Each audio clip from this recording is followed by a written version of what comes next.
दोस्तों, आज फिर एक बचपन के यादों को लेकर आपके सामने आए हैं। कुछ ऐसे पल भी बीते हैं बचपन में जो बार बार याद करके कहीं ना कहीं हंसी आ जाती है। एक ऐसा ही वाक़या हुआ कि टीचर ने पूछा कि शिवम एक बात बताओ, अगर तुम्हें 2 लड्डू दिया जाए और एक तरफ तुम्हारे सामने 3 चॉकलेट्स रखे हुए हैं, तो बताओ तुम किसको लोगे। अब भाई ये तो हो गया कि बच्चे को पसंद क्या है, तो मुझे सोचा कि भाई लड्डू बड़े होंगे तो लड्डू ले लेते हैं। मैंने कह दिया कि मैं लड्डू ले लूँगा, मगर मैम ने कहा अरे वहाँ तो 3 थे। तो मैंने यही कहा मैम से, मैम वहाँ 3 थे तो हो सकता था कि वहाँ 3 में छोटे छोटे वाले लेमन जूस रखे हुए हो, तो कहीं ना कहीं आकार में तो ये छोटे हैं, संख्या में भले ज़्यादा है, मगर ये संख्या में कम है मगर आकार में हो सकता है कि बड़ा हो। तो अपनी अपनी समझ थी। तो मैंने सोचा कि शायद ये समझाने का सही तरीका नहीं था उस समय, उस बचपन में, उस बालपन में मैं नहीं समझ पाया। मगर बाद में आया है कि क्यों ना इसको ऐसे समझें कि फ़र्ज़ कीजिए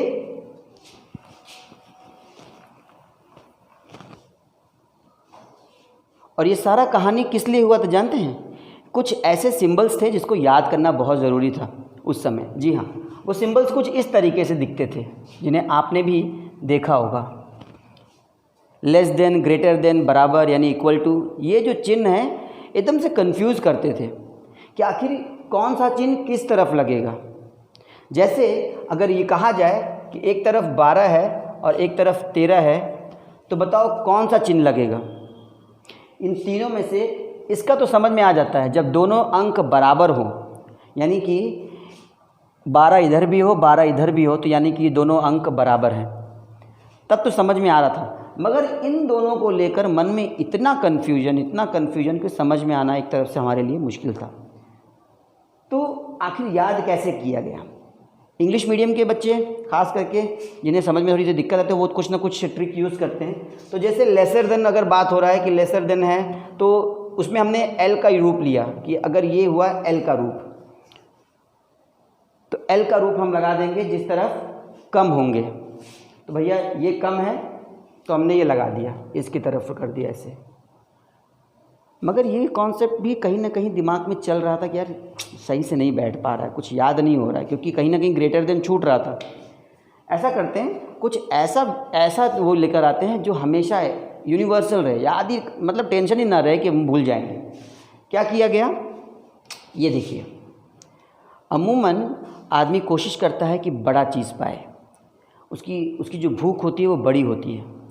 तो हमेशा, जैसे अगर हम मगरमच्छ को ले लें, जी हाँ, अगर हमने मगरमच्छ को ले लिया,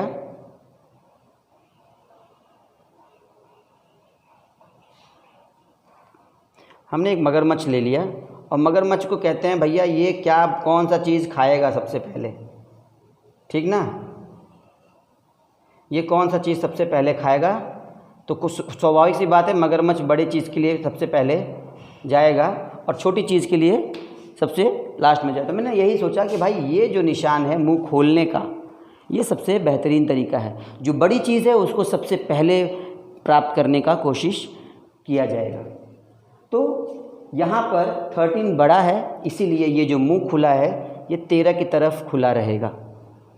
अब ना ये सोचना है कि ये बड़े का चिन्ह है या छोटे का चिन्ह है, ये याद रखना है कि इस तरीके का चिन्ह अगर आया तो उसका खुला हुआ मुंह सदैव बड़े अंक की तरफ होगा। अब आसान हो गया। अब हमने अगर यहाँ 72 लिख दिया और 76 लिख दिया तो भी हमने तुरंत वो चिन्ह बना दिया।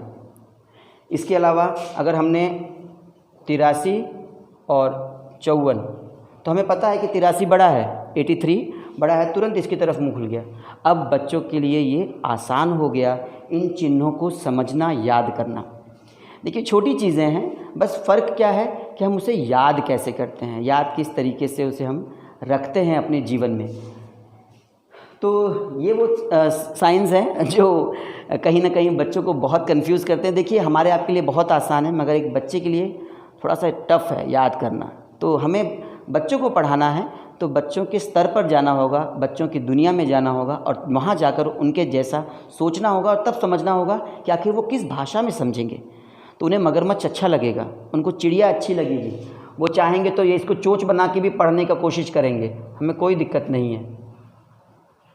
हमें कोई दिक्कत नहीं है कि वो क्या बन के पढ़ना चाहते हैं, कोई प्रॉब्लम नहीं। बस उन्हें याद रहे, वो समझ जाएं कि चोंच खुलेगा या मुंह खुलेगा तो हमेशा बड़े अंक की तरफ ही खुलेगा।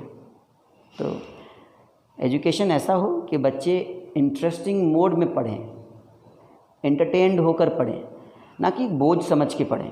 क्योंकि जिस दिन जैसे बच्चे कार्टून के लिए दौड़ते हैं ना कि अरे आज कार्टून, ये वाला कार्टून आने वाला है, उसी तरीके से वो पढ़ने के लिए दौड़े। और जब बच्चे पढ़ने के लिए इस तरीके से दौड़ने लगेंगे तो समझ जाइए कि देश का भविष्य सुनहरे हाथों में है। बहुत बहुत धन्यवाद। जय हिंद।